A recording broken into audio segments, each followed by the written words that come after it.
One of the major defensive trends at the NFL level is utilizing a singular personnel group to give multiple looks for an offense to combat.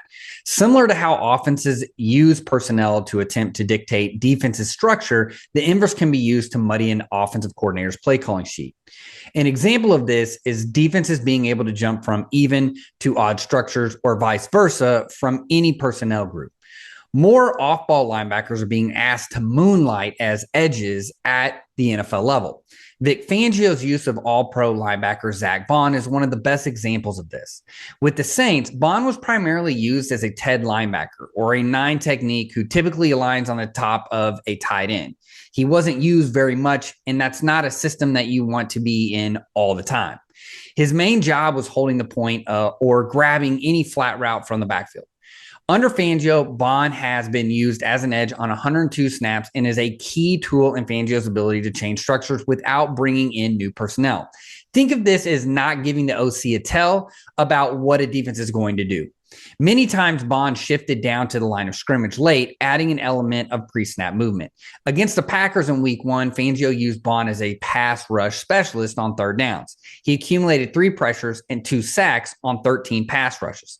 On Wild Card Weekend, Baun was once again featured as an edge, this time into the boundary to challenge the Packers' run blocking structure. Let's dig into the tape. Before we get into the film, let's talk about how this is structured. So at the beginning of the play, we're going to have a nickel alignment. This is your typical 4-2-5. We have Cooper DeJean, who's going to be our nickel. We have our 2 off-ball linebackers. And initially, the front is set to the tight end. But as the tight end moves, we see that the 3 technique stays there, meaning that we have what's called a bench front. So the front is going to be set to the boundary. That's going to be important because in these clips, every time Baun walks down, it's going to be into the boundary. So this is a bench walk, meaning we're going to set the front to the boundary, and then we're going to walk the will linebacker down to the edge.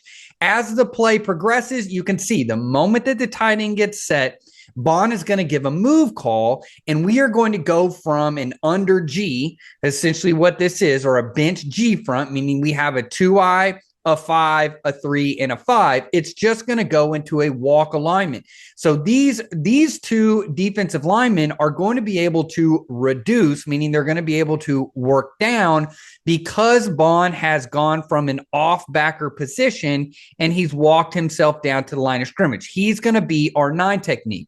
So we are now going to have a 2 and we're going to have a 4. So the way to think about this is that we're going to push everybody's gap one part over. So instead of Baun being in charge of the A gap, we're actually going to TAM or tackle to A gap this defensive lineman, and then we are going to have our defensive end play primary B gap. Now, the important thing about this is that both of these defenders are going to play head up, and they're going to play really kind of heavy through that inside shoulder. They're not going to stunt right away. Now, eventually we'll see a clip where our interior defensive lineman stunts, but the goal of the defensive end is really just to get to the face of the tackle and to be able to play gap and a half just depending on where the ball bounces. Now, what this does is this puts Dean into the B gap and it kicks our nickel out of the box. So we are going to see how this plays out. The Packers have one of the best gun run offenses in the NFL. They do a bunch of different things. This is a really unique run. This is actually going to be a same side split zone, but not in the way that you think. Typically, when you see a same side split zone, the defensive end is going to work and he's going to try and dig this guy out while everybody zones the other way. That's actually not going to be the case. We're actually going to get zone to the running back. The running back's going to give a counter step, and then he's going to work into a zone with the tight end coming across to kick out. Now, this is one element that Fangio had in his defense against the Packers a ton, and this is what it looks like post-snap. So they're going to get an orbit motion. You can see Dean is going to push with that orbit motion, and he's going to stack the B gap. You can notice that our 2 defensive linemen to the reduction or to the walk are going to work to the inside shade of their offensive lineman. You can see that the defensive end is going to button press. You can see that our interior defensive lineman is going to kind of work and be really heavy into that A gap. Once he sees the center go away, he now can work back because he knows it's going to be a zone. So you can see that he's playing primary A. He sees the running back's path. He's going to now loop back. You can also see that the defensive end is going to primarily put his face in the B gap. He sees the tight end and the running back. He's going to now play gap and a half. So both of these in sync are going to play gap and a half. Opposite, we are going to get a post. We're going to get 93 to post up. We're going to get our 5 technique to post up. Dean is now looking at the running back. Once he sees that the running back has it, he's going to fold. So the way that this is going to work in fit structure wise is we have the tight end here. We're going to get our crack replaced. So the safety is going to fit on top. The corner's going to crack replace here. We're going to gap and a half this thing, work back, and it's really not going to allow any air for this running back. Dean is then going to work all the way back, cross face. So we have a ton of numbers at the point of attack, and we're really squeezing this running back. So in this initial play, you can see the running back really doesn't have anywhere to go. He ends up running into number 3. All 3 has to do is put his face in the B gap and then use the momentum of the offensive lineman to rip back once the running back crosses face. This is a typical reduction front technique that you see a lot of times in the NFL and at the power 4 level. So I'm going to get to the face of the tackle, and then I'm going to rip back across, put my head in the B, rip back to C, end up making a tackle. Even if he ends up getting washed down, we still have a corner here. We have Dean coming back. We have the numbers. It would only be a short gain. So this is a good example of what Fangio was trying to manufacture from a nickel front, right? We start in nickel. We move to our walk front, our bench walk front. We're going to see this a couple more times in the exact same game against the Packers. Here we get the exact same pre-snap look from the Eagles. We're going to be in our 4-2-5, except for the running back now is set to the tight end, and we're not going to get any tight end motion. So we get a pre-snap motion in, we get our twirl motion. Once we see the quarterback indicator, you can see that the quarterback moves his arms. Once we get that indicator for motion, Baun's going to give the move call. Now, what's different about this is that we're going to get an active TAM stunt. So we are going to get this lineman to step in, and he's going to try and ear hole this center. He really wants to bring this down. Instead of moving into a heads up look, because we have a tight end, they stay in their shaded look. We're actually going to have this defensive end climb, and he's going to close down. So he's playing kind of through that B gap. Burns here is going to be, again, he's kind of in charge of this B gap, but we also have the nickel over here. At the snap of the ball, we're going to get our twirl motion going, and then all we're going to get is just a long trap by the guard. Once we get this long trap by the guard, you can see 93 right here, really good TAM stunt. He's going to go ear hole that center. Because we get the long trap here, 98 can then loop around. So what we really have here is kind of a ton stunt. So now he can add numbers over here. You see 58 climbing, and then Baun is really just a flex player. He's going to work up, but then he can fold back. You also have 42 that can fold back to the point of attack. Again, we're in a bench front to start. We walked it down, so it's into the boundary. We have another bench stunt. We have a G technique on the other side. Here we have the snap of the ball. We have our long trap. 58 is essentially inviting the tight end to do his job for him, which is, hey, go ahead and push me into that B gap. I'm now going to bypass or spill the trap, because the trap is really going for the end man on line of scrimmage, which is going to be Baun. Baun kind of folds back. You can see 98 rips inside for the numbers. And look at these free hitters that we have right here. 42 is able to stay free. He can hit the inside of this block. 98 is free to the back. And then Baun is going to essentially waste this trap block. They didn't trap anybody. Even though it was a long trap, they didn't trap anybody because he's a flex player. You have 98, 58 moving vertically. He's going to fold back. We have lots of free hitters. And this, again, this is a concept that showed up multiple times against the Packers into the boundary. And you see right here, 58 gets pushed all the way into the tackle. 98's right there. And then 42 is right there to secure it as well. So really nice look again at kind of this bench walk front that showed up multiple times against the Packers. Here it is against the long trap going to the tight end. We have the wrapper by Baun. He can move in. We get our nice ton stunt right here by 98 and 93. And then 42 is able to just stack the back and assist on this tackle. I wanted to make sure that I got this clip in here because one question that I get from coaches all the time is like, look, all this stuff, field boundary stuff is great. What if we get it in the middle of the field? What if we get pistol? Because if it's set off the back, how do we determine that in pistol? If it's set off the tight end, how do we determine that? Obviously, you can go from tight end. That's easy button, right? But what if it's field boundary and it's in the middle of the field? It's really hard. So it gives us two really hard things. It's in the middle of the field. We also get pistol. So what they're doing is they're going opposite the tight end. Now, this is probably going to be a play it call, and I'll explain what that means.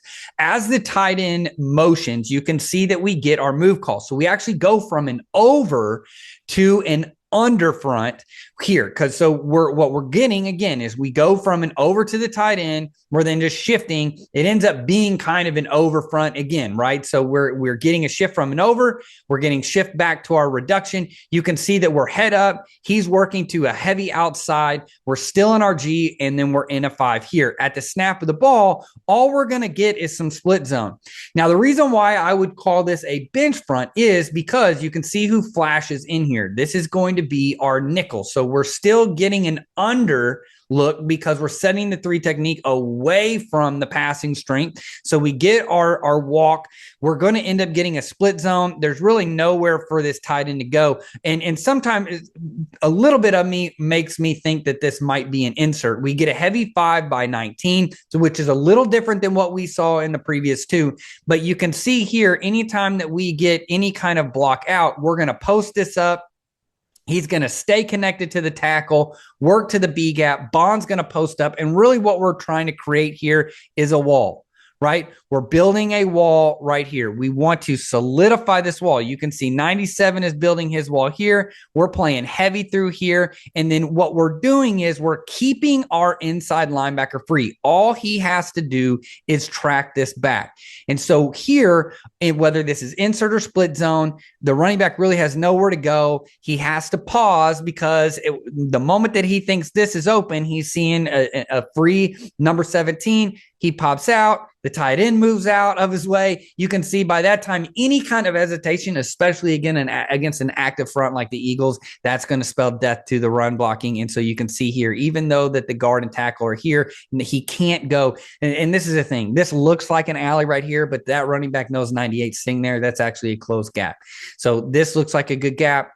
Okay, he pushes the tight end out of the way. He moves back in. There's nowhere for him to go. So again, this is the third clip that we've seen, and what we're getting to is again is our bench walk play here. We're calling it bench, or we're calling it under because it's away from the nickel. You can see that we're reducing and we're eliminating all these gaps. We're actually playing heavy on the front side, which is different than the other 2 clips. So this is like a pinch front, and then we're also reducing. We're pinching everything. There's no gaps inside. The only way that this thing's going to be able to go is if it rolls off the table. He can't do that. And so therefore it ends up just being for little to no gain. And we even get our safety rallying, and you can also see that our corners coming in here as well. We have our safety and nickel here. So we're even being able to play this from a 2-high shell. This is a really good job showing you of how using a hybrid player like Baun, Fangio doesn't necessarily have to use him in the pass rush. You know, we saw that with Luvu and with the Commanders. He's really a great pass rusher. Baun is good playing that Ted linebacker to the tight end. That's what he played with the Saints. So he can hold up in the run game. He can play off-ball linebacker. He can play in coverage, and he can even pass rush. So he's kind of that Swiss Army knife at linebacker. And Fangio uses him to kind of get the Packers to think, okay, they're in nickel, they're in a light box, and then here we have, actually we're going to get into some sort of an odd front where you think we're in even spacing. Now we're closing the B gaps. You have nowhere to go. And so we're actually countering your zone runs. And this is what you get right here. If you're in a 4-2-5, a lot of times they're going to get in a pistol, they're going to run zone, they're going to run insert. Now I get into odd spacing. They should be in gap schemes. We don't get the gap schemes because now they think they have to switch on the fly, and especially with this late movement. A masterclass by Fangio against the Packers in the run game. This particular of using Baun as a leveraging tool in nickel, invite them to run, but then get into run stopping spacing like we have here in the bench walk front. Just like McVay can get into 11 personnel and stay in 11 personnel with the Rams, but get into 21 personnel, 12 personnel, looks in the run game because those receivers can block. Having a guy like Baun for Fangio, I can stay in nickel, but then I can get into penny looks. I can get into some 5-man front looks. I can drop a safety down, protect him in the box, and we can get into some 3-4 or even 4-3 looks, just depending on by just walking him down and moving him around. We can change the spacing, whether it's open B gaps or closed B gaps. We can do all of that with a hybrid backer. That's what's really unlocked this defense. Outside, a lot of it is going to go to the rookie nickel and the rookie corner have been really stepping up, and that secondary's played really well. But the front structure with Baun has really just unlocked this defense and has taken it to a different level. And Fangio right now is primed, again, to have one of the better defenses heading into this. And one of the knocks on Fangio has always been that, okay, the run defense at times is lacking. We get all this great coverage, but what do you do to stop the run? Having a guy like Baun, and what I illustrated here in just these 3 clips of being able to give you the illusion that this is going to be a light box, go ahead and run. We quickly snap down, and now we're into more of a run fit and a run heavy spacing that really mitigates a lot of what the Packers were going to do. That's something to look forward. Again, how Baun was used. Baun was used mostly as an edge for a pass rush in week 1. When he saw him again in wildcard weekend, they use him to stop the run.